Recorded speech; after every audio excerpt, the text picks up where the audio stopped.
My name is Andrew Stotz of the Valuation Master Class, and tonight we're going to have another presentation from one of our students. This is on semiconductor, and Priyanka is going to make this presentation.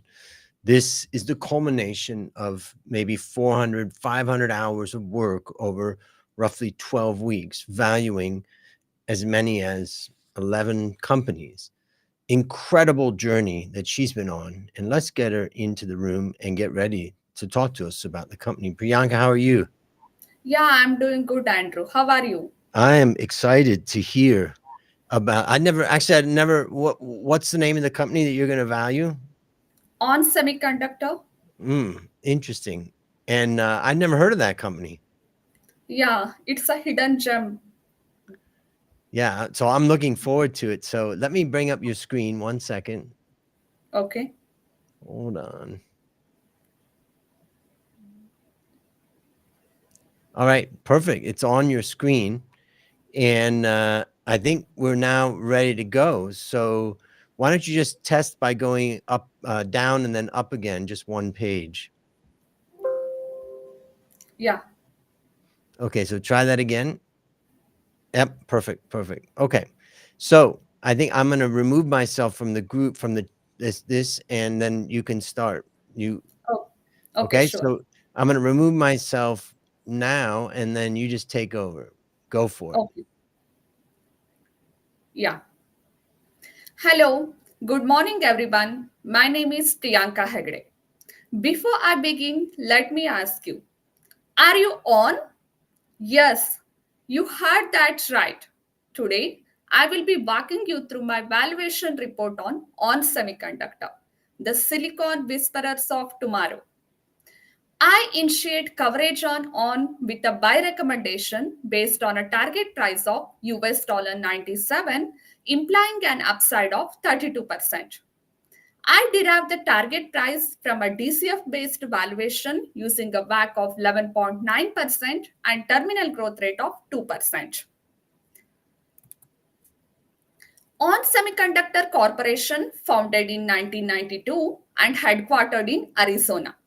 Their product portfolio spans intelligent power and sensing solutions with key offerings like SiC, that is silicon carbide for electronic vehicles, image sensors for advanced driver assistance systems, and power modules for renewable energy. On Semiconductor operates 20 manufacturing facilities holding a strong market position with 70% revenue from automotive and industrial markets. Its silicon carbide technologies enable lighter EVs, fast charging, and efficient energy solutions. Let's look at the key stories of On Semiconductor. First one, silicon carbide will propel On Semi to the forefront of EV and energy innovations. In 2023, SiC revenue grew fourfold, driven by its application in EV powertrains for lighter, longer range vehicles and efficient fast charging systems. To meet rising demand, On Semiconductor expanded SiC manufacturing capacity in Hudson, Rožňov, and Czech Republic. They are also developing advanced SiC based projects, including wide bandgap MOSFETs. They are like transistors that control electrical current flow with high efficiency, a $14 billion total addressable market. So, I forecast On Semiconductor share of 25 to 30% in the SiC technology market by 2025 as a key supplier for EV and sustainable energy solutions. Next one, onsemi is agile and prepared to handle slowdowns while embracing future growth. On Semiconductor's Fab Right strategy consolidates manufacturing into high efficiency facilities like East Fishkill, which is in Newark, the largest US site for 300 millimeter power discrete and image sensors.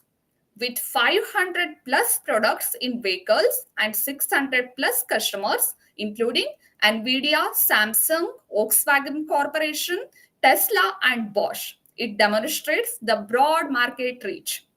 This strategy streamlines operations, reduces costs, and boosts resource allocation, driving 1.4 billion US dollars in third quarter 2024 operating income with a 25% gap operating margin and 45% gross margin. I would project these initiatives position the company to navigate market challenges effectively while laying the groundwork for long term growth. My third story is on buybacks. Buybacks reinforce on semiconductors' focus on shareholders' returns. On semiconductor return 75% of its free cash flow to the shareholders through stock repurchases over the past 12 months. The company achieved a 41% sequential increase in free cash flow, enabling continued buybacks. Its strong liquidity position with US $2.47 billion in cash and cash equivalents as of third quarter 2024 supports the sustainability of this strategy. I would project that this strategy will continue to enhance on semiconductors' focus on maximizing shareholders' returns. Overall, onsemi is mastering silicon carbide, scaling smart, and rewarding shareholders. Let's move on to the recent quarterly results. On Semiconductor demonstrated strong performance in third quarter 2024 with a slight revenue increase quarter on quarter supported by stable cost management. EBIT also improved, driven by reduced unusual or foreign exchange gain or losses. Margins recovered notably. Additionally, the company's core profitability remained strong as indicated by steady EBITDA growth. Coming on to the constraints to this company, strong operations minimize on semi's growth constraints. Despite a US dollar 1.5 billion debt offering that reduced the long-term debt by 16%, capital expenditures also rose sharply in 2023.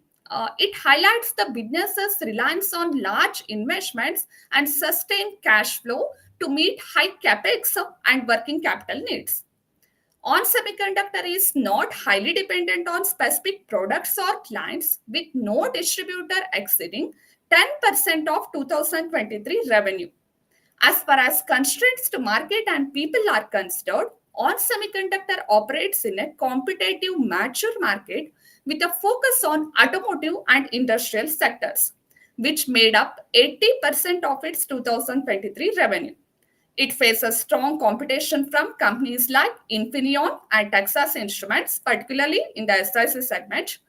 And on semiconductor relies on highly qualified labor, especially for its R&D. The company faces high competition in attracting skilled talents, particularly given the industry-wide demand for expertise in advanced semiconductor technologies. Moving on to the revenue breakdown of the company, in 2023, on semiconductor generated around US dollar 8 billion in total revenue, led by Power Solutions Group, that is PSG, with 54% of its total revenue. The Advanced Solutions Group contributed 30% of revenue, and the Intelligent Solutions Group, ISG, accounted for 16%. Geographical wise, major revenue contributors are Hong Kong, Singapore, and UK. Considering the FVMR framework,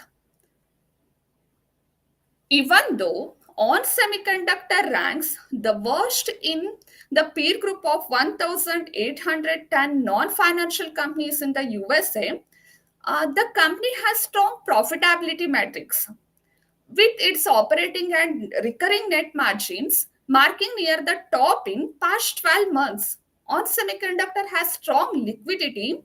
As you can see, the current ratio is high and a low net debt to equity ratio. Coming to the Porter's 5 forces, Um, Overall ranking is 56%, with rivalry among the competitors is 53% because on semiconductor faces significant competition, including major players like Infineon, Texas Instruments, ST Microelectronics, and Wolfspeed in power semiconductor and analog markets. Bargaining power versus suppliers and versus customers both scores around 40% because certain key inputs such as silicon and silicon carbide wafers are critical for onsemi, and they are subject to supplier control due to limited availability and specialized production. Barriers to entry are very high, scores around 87% due to the extensive capital investment, technical expertise, and established supply chains required. Threat of substitutes comes around 60% because the customer switching costs are relatively low, especially in cases where customers can substitute products from different suppliers without extensive modifications. Moving on to the leadership, Alan Campbell is the chairman and Hassan Al Kauri is serving as both the president and CEO.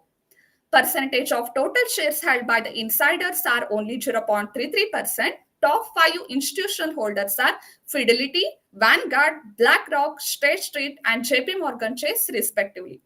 Number of the total directors are 10, which is a bit less than US and Asia average, but the number of the independent directors count 9 more than US and Asia average. Uh, Coming on to the WCB, on semiconductor ranks well among 630 large infotech companies with strong profitability but room for improvement in growth. Profitable growth rose to rank 1 in past 12 months. Profitability improved to rank 1, reflecting enhanced efficiency, and expense control ranks highly at rank 1.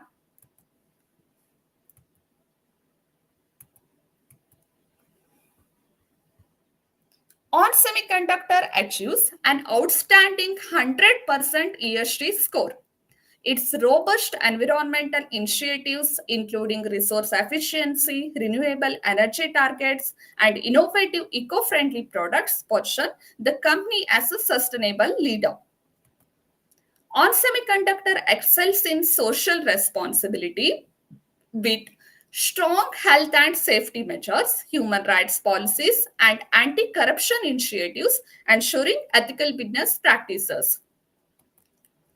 On Semiconductor demonstrates strong governance practices with an independent board structure and transparent shareholder rights policies. Coming to the financials, um, I believe the revenue growth of around 13,000 in millions and net profit of 3,000 for on semiconductor until 2028, and it is supported by its strong focus on automotive and industrial sectors driven by expanding silicon carbide market share. The company's quarterly investor presentation, that is third quarter, outlines a target gross margin expansion to 53% by 2027. I expect net fixed assets to grow steadily to 8,000 by 2028 due to on semiconductors continuous expansion of manufacturing facilities such as the East Fishkill site, which is in New York. Next, uh, long-term debt to reduce to around 1,200 by 2028 because on semiconductor has been actively paying off its debt, including repaying 120 million of notes in 2023 and replacing older loans with a better financing options to reduce future interest payments.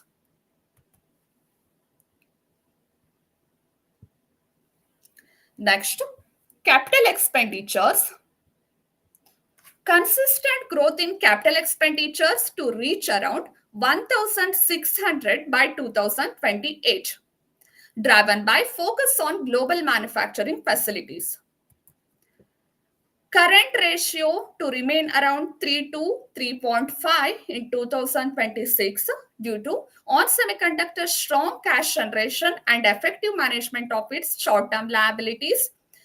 The gross margin of 48% is expected as a result of improved manufacturing efficiencies.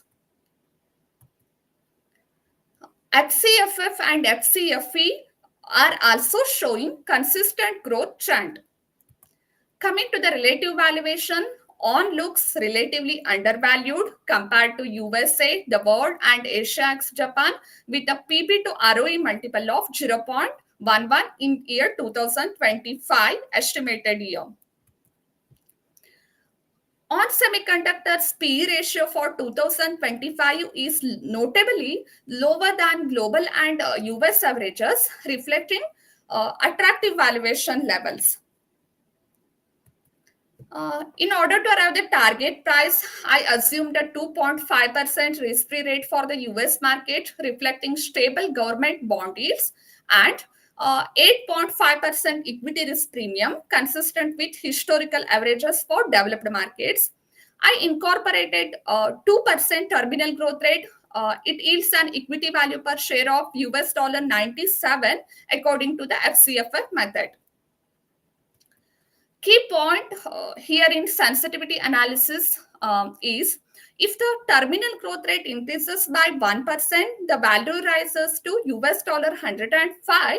If the terminal growth rate decreases by 1%, the value falls to US dollar 90. Lastly, risks. Rapid technological changes in the semiconductor industry require continuous innovation. Failure to innovate could render on-semis product obsolete. The semiconductor industry is highly competitive with frequent mergers and acquisitions. Larger competitors with better resources may outpace on-semi. Delays or inefficiencies in scaling SiC production could limit on-semi's ability to meet growing demand in automotive and industrial markets. Then Fab Right. It has recently transitioned from Fab Light to Fab Right. Actually, Fab Right is where critical manufacturing is optimized and retained in-house as compared to Fab Light, where most manufacturing is outsourced. Any missteps in execution or unforeseen costs in this shift could disrupt operations. That wraps up my valuation report on semiconductor. Again, I initiate coverage on with a buy recommendation based on a target price of US dollar 97. Let me leave you with this. It's time to stay on. On semiconductor is not just shaping the future, it's powering it. Thank you, one and all. Way to go. All right, let's go through some questions. My first question is, why do you think this company is so cheap when it's in the right industry? Its profitability is strong. Its growth has been pretty good. What do you think's holding it back from getting the big valuations like the other companies? Yeah. OnSemi makes vertical integration in silicon carbide chips. I think which are better than regular silicon for handling high power and heat. And these chips are mainly used in electric vehicles to improve the driving range and charging speed. OnSemi stands out because they control the entire process from making SiC crystals to finished chips, ensuring high quality and steady supply. So would we look at this company and say it's really just a well-run supplier, as opposed to, let's say, an end brand, or a leader like Apple is an end brand, or Intel in the past has been a big name? How do we view this company? Actually, OnSemi is well diversified across multiple high growth markets, including automotive, industrial, and energy infrastructure, reducing its reliance on any single sector. Actually, its product portfolio spans intelligent power and sensing solutions, and image sensors for ADAS, advanced driver assistance systems, and power modules for renewable energy. It is the thing that drives. Mm. Let's look at some of the questions. This is a question from Aswin. He said, I might have missed it, but is this a fabricator or a designer or something else? It starts from manufacturing SiC crystals to finished chips. Entire the process is handled by on semiconductor. Mm. Okay. And another question from Umesh says, what's the reason for the CapEx? I know you talked about the expansion, but maybe you could just highlight what you think is the one area that will drive the majority of that CapEx. Actually, they are expanding manufacturing facilities. They recently transitioned from Fab Light to Fab Right. It is in New York, onsemi's largest US manufacturing site and only facility in the country producing 300 millimeter power discrete, which are essential for electric vehicles and industrial automation.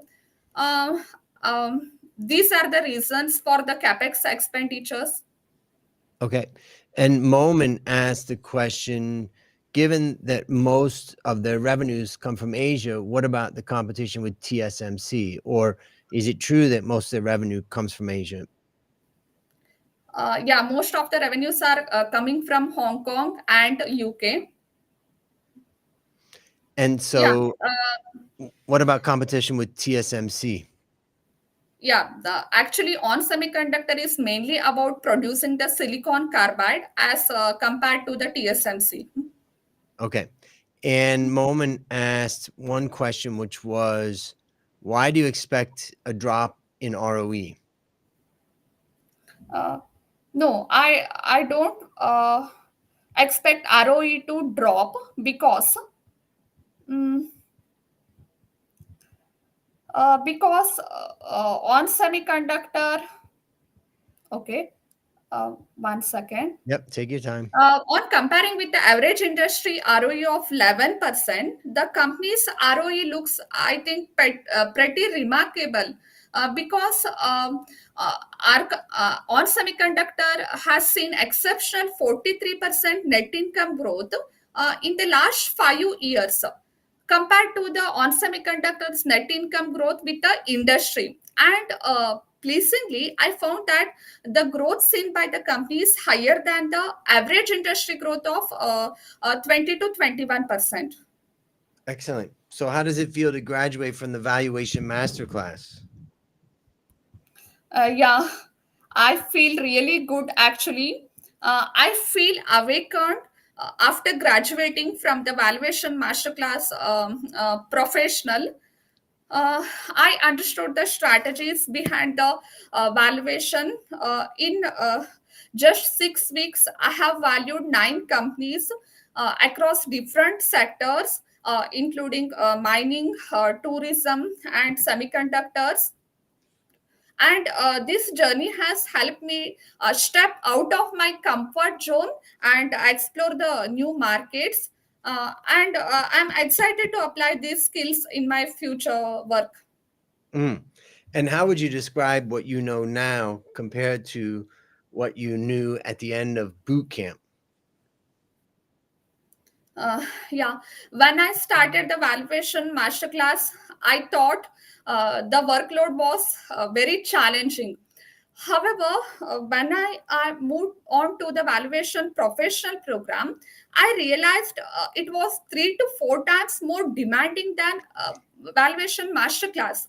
And surprisingly, the value I gained from it was also 3 to 4 times greater.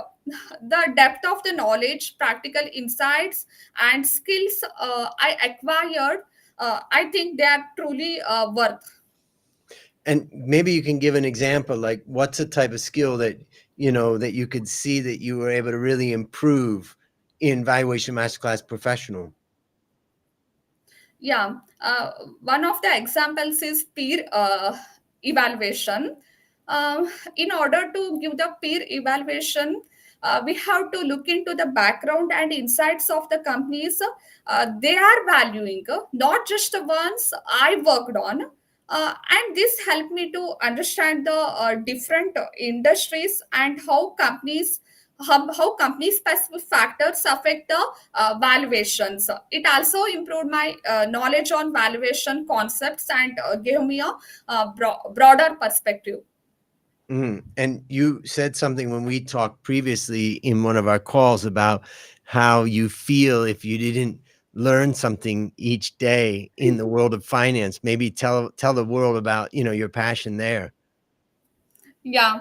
Um, Actually, I'm very I'm very interesting about reading the facts about the finance industry.